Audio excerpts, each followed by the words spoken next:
오늘도 주님의 예수교회 새벽기도에 오신 여러분들을 축복합니다. 오늘 우리에게 주신 하나님의 말씀은 출애굽기 38장 8절 말씀 한 절만 읽겠습니다.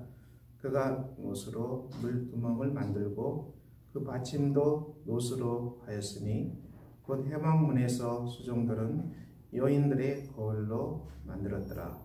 아멘. 우리는 계속해서 출애굽기를 통해 주시는 성막이 건축되는 은혜의 말씀을 나누고 있습니다. 오늘 38장 1절은 번제단을 완성하는 모습을 증거하고 있습니다. 번제단은 성막에서 대단히 소중합니다. 이 번제단은 제물을 불살라서 하나님께 온전히 바쳤습니다. 이것은 무엇을 말하겠습니까? 이스라엘 백성들의 제물이 다 받아서 이것이 불살라짐으로 말미암아 이스라엘 백성들의 모든 죄가 다 용서함 받았습니다. 이 은혜를 받는 약속이 이 번제단 속에서 다 드러나 있습니다. 이 번제단은 예수 그리스도 안에서 십자가의 보혈의 은혜로 성취되었습니다.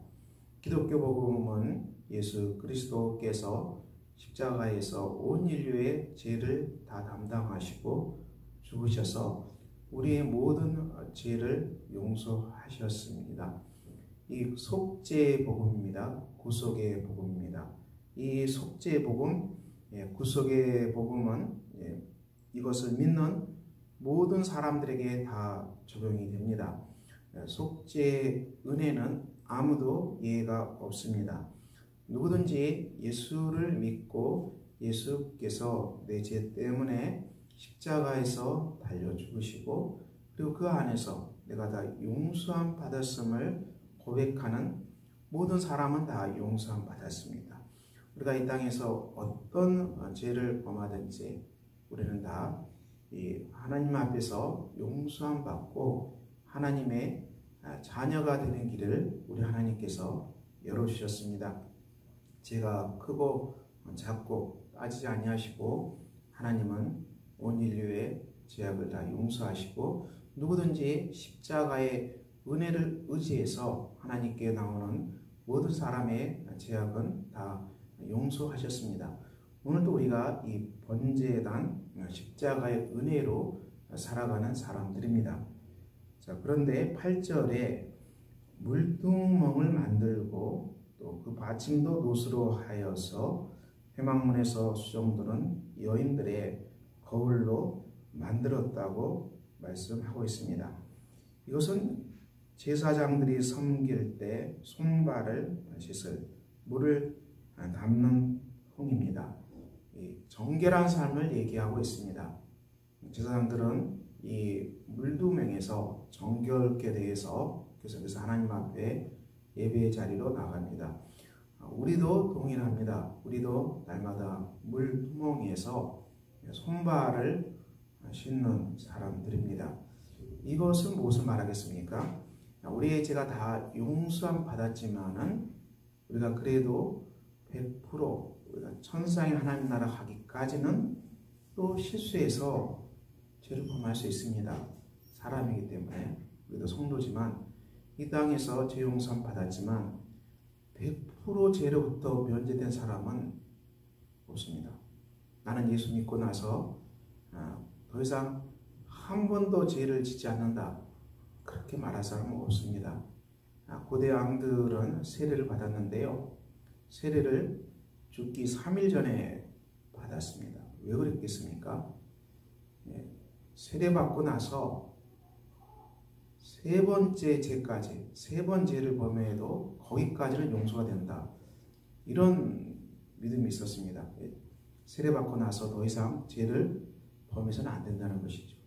그래서 죽기 3일 전에 세례를 받으면 세 번 더 이상 죄를 지지 않을 것이다. 이런 믿음이 있기 때문에 고대 왕들은 죽기 3일 전에 세례받고 천국으로 갔습니다. 세례가 굉장히 중요시해진 거죠. 세례받고 나서 이제는 정결한 삶을 살아야 되고 깨끗한 삶을 살아야 되고 성화된 삶을 살아야 된다. 이런 믿음이 아주 강했습니다. 우리가 본받아야 될 믿음입니다. 이 물두멍은 바로 성화의 삶을 말합니다. 성도들은 이제 신앙생활을 하면 대부분 세례를 받습니다. 그리고 세례받고 그리스도인으로 살아갑니다. 우리가 빛과 소금으로 살아갑니다. 날마다 성화의 삶을 살아갑니다. 이 삶은 참으로 소중한 삶입니다. 우리 크리스천의 삶은 공의와 사랑의 삶입니다.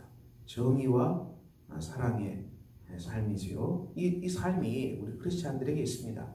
우리가 세상과 관계할 때도 공의 안에서 공의의 법대로 또 사랑의 법대로 세상과 관계하는 것입니다. 이 공의와 사랑의 법을 따라서 빛과 소금으로 우리가 세상과 관계하는 것입니다. 이것이 성화의 삶입니다. 우리 크리스천의 삶은 빛과 소금이지요. 우리가 이 삶을 살아가야 되는데 우리가 온전하게 잘 살지 못할 때도 있습니다. 넘어질 때도 있습니다.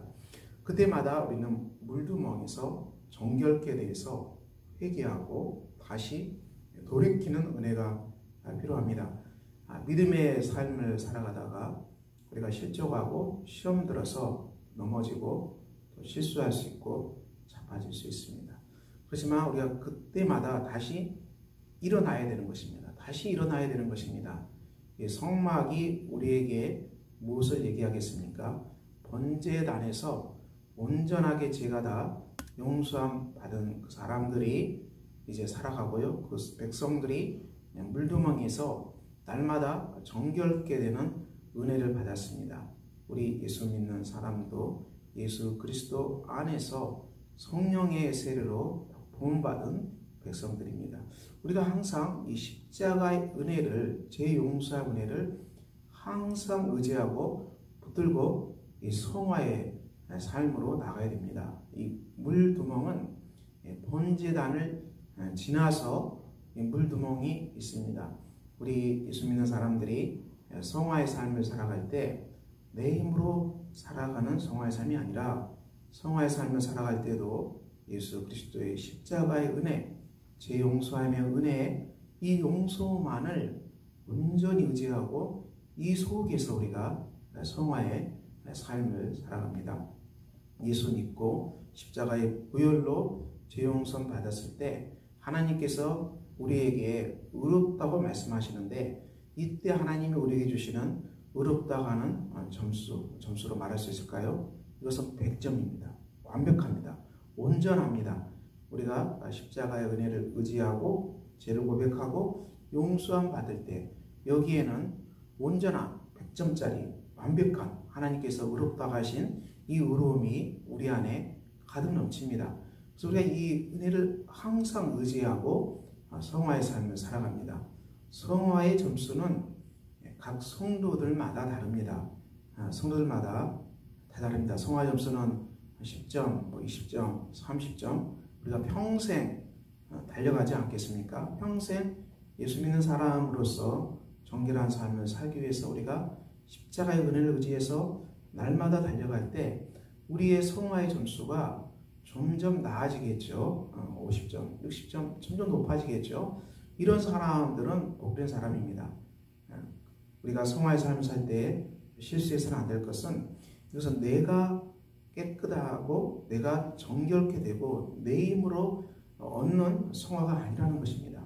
그러니까 내 힘으로 거룩함을 얻고 내가 착한 일에서 성화의 점수를 많이 얻는 것이 절대 아니라는 것입니다. 우리가 성화의 길을 걸어갈 때 어떤 우리가 정말 아름다운 성화의 삶을 살더라도 그것이 십자가의 은혜, 제 용서의 은혜, 보혈의 은혜, 이 반석에서 나오지 아니하면은 그 성화의 길, 내 힘으로 쌓았던 성화는 다 무너지는 것입니다. 그래서 이런 사람들이 쉽게 남을 정죄하기 쉽습니다. 자기의 거룩한 삶이 하나님의 은혜를 의지해서 그 속에서 주신 복된 성화의 삶임을 깨닫지 못할 때 마치 내 힘으로 성화의 삶을 살았고 내 힘으로 정결케 됐고 내가 하나님 앞에서 깨끗하다. 자기 업적으로 이것을 성화의 삶을 쌓았다고 많은 사람들은 다른 사람을 쉽게 비판하고 정죄하기 쉽습니다. 우리는 이렇게 가서는 안 될 것입니다. 성경이 말한 대로 성경은 번제단을 지나야만 물두멍에서 손발을 씻을 수 있었습니다. 사랑하는 성도 여러분, 오늘도 우리가 살아가는 삶은 이 번제단, 그리스도 십자가의 은혜 속에서 주시는 하나님의 온전한 죄용서함의 은혜가 우리 삶의 현장에 있습니다. 우리가 그 은혜의 반석에서 물두멍의 삶이죠. 성화의 삶을 살아갑시다. 날마다 주 안에서 하나님의 사랑과 그리고 하나님의 주시는 정결함으로 날마다 우리의 성화의 삶이 더 복된 삶이 되기를 그리스도 예수 이름으로 축원합니다. 기도하겠습니다.